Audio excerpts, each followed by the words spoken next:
Our focus on the program is still on latest news hitting the financial markets. The suspension of the Central Bank of Nigeria Governor Sanusi Lamido. I'm being joined now on the program by two gentlemen to take a look at the latest development.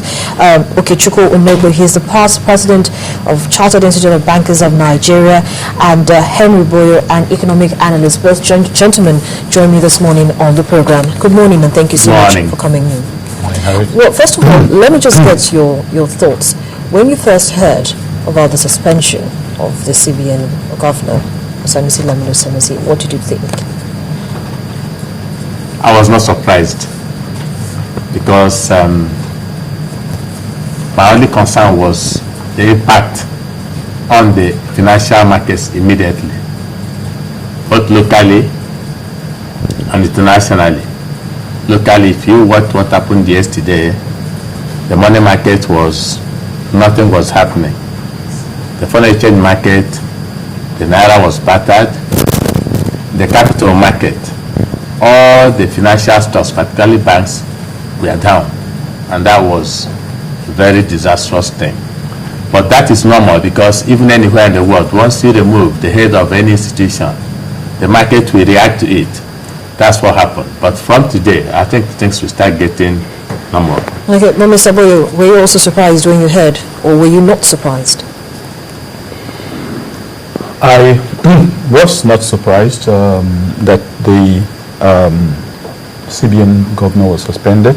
But having said so, I thought that maybe the president may have decided that it was about time for the gentleman to leave, especially in view of the very inconsistent figures which have been bandied about and provocatively put on the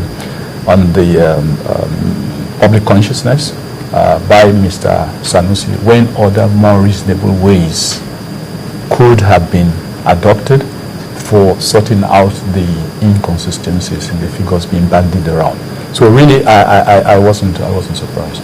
Well, looking at the timing, you refer to the fact that when the news actually hit the wires, the markets yesterday, there was topsy-turvy, was a serious knee-jerk reaction, and we got the forex market, the money market, even the capital market, all of them actually, reacted to this piece of news. But in light of trying to ease the tension that we know is currently in the market, could this action have been stayed, maybe until such a time when it wouldn't really have such a rash effect on the market? Could this action have been stayed? Well, I don't think it was a mistake. In fact, like I said yesterday somewhere when I was being interviewed, that it was long in coming. The president wasted time in suspending Sanusi. And like Mr. David has just said, you see, a central bank governor is supposed to be a very conservative person. He doesn't need to be like the trade unionist or something. He had very good plans, very good policy, but there's a way he could have put it on. Now, I would have thought, administratively, that he has only 3 months to go. He could have allowed him to finish that 3 months or 4 months and let him go.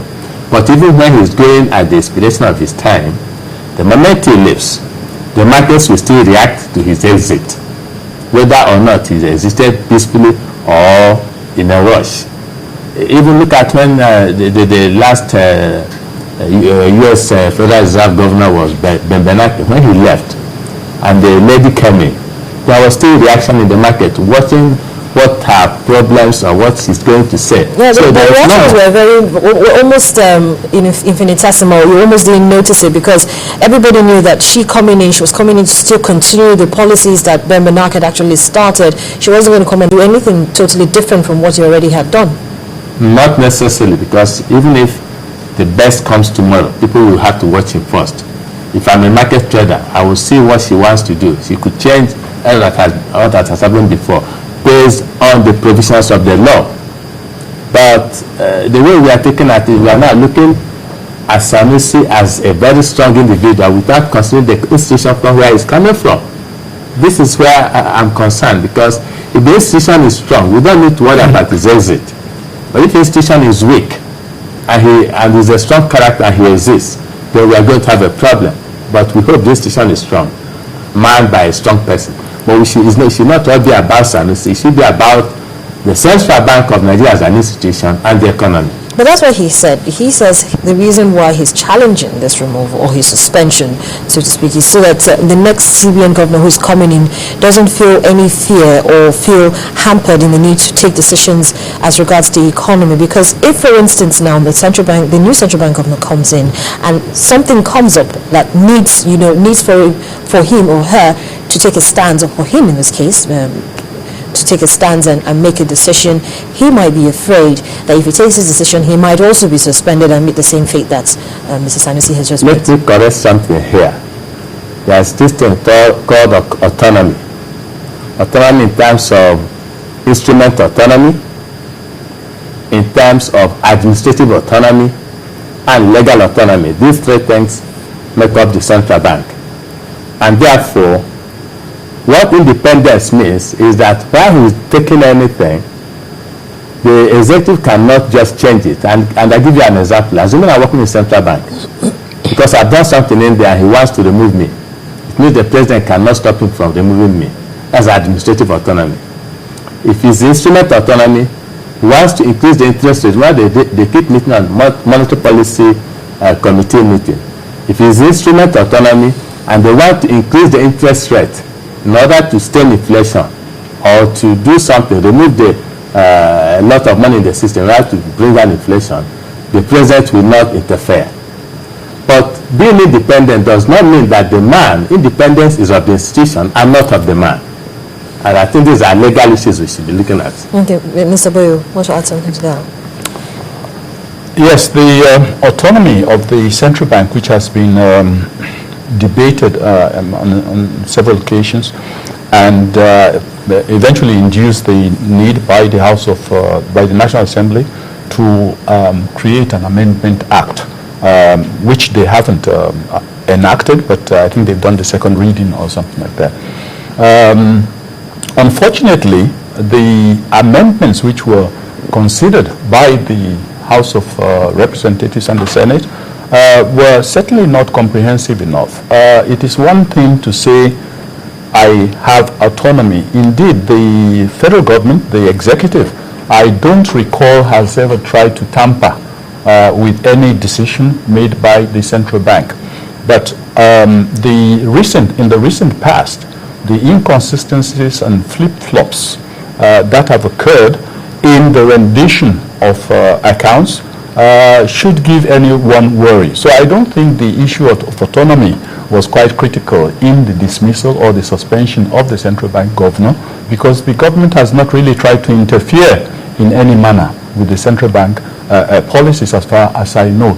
Indeed, it's unfortunate that they didn't intervene, because they carelessly watched while the economy was grounded by the very poor policies of the central bank.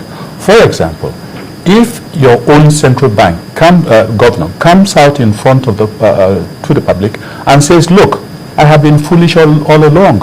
I have been giving government money to banks and borrowing the money back. That is enough, in my view, to ask, how much did this recklessness cost the country?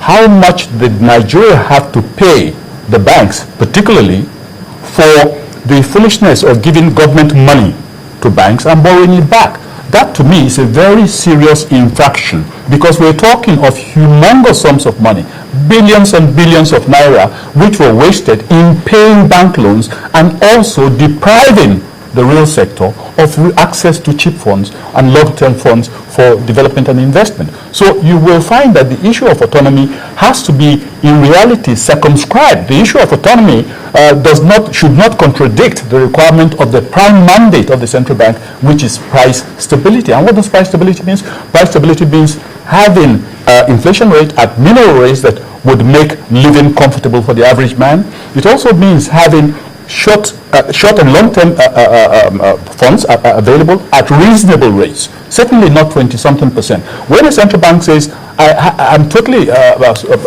bewildered how we have a situation where cost of your deposits attract only 3%, whereas lending cost is, that is a failure. I believe that there is a need to have circumscribed the powers of the central bank in the area of price stability, in the area of his prime mandate of price stability. In other words, if a central bank cannot create policies that will drive the economy, in order to do that, have interest rates which are as low as maybe 4, 5, 6% for all over the sector, not sectoral bailouts and this type of thing, and also have inflation at a level that is possibly not more than 2% of what happens in most of the very successful economies. So if you have an interest rate regime which is governed by, for example, best practice, and best practice in this area of economics is the issue of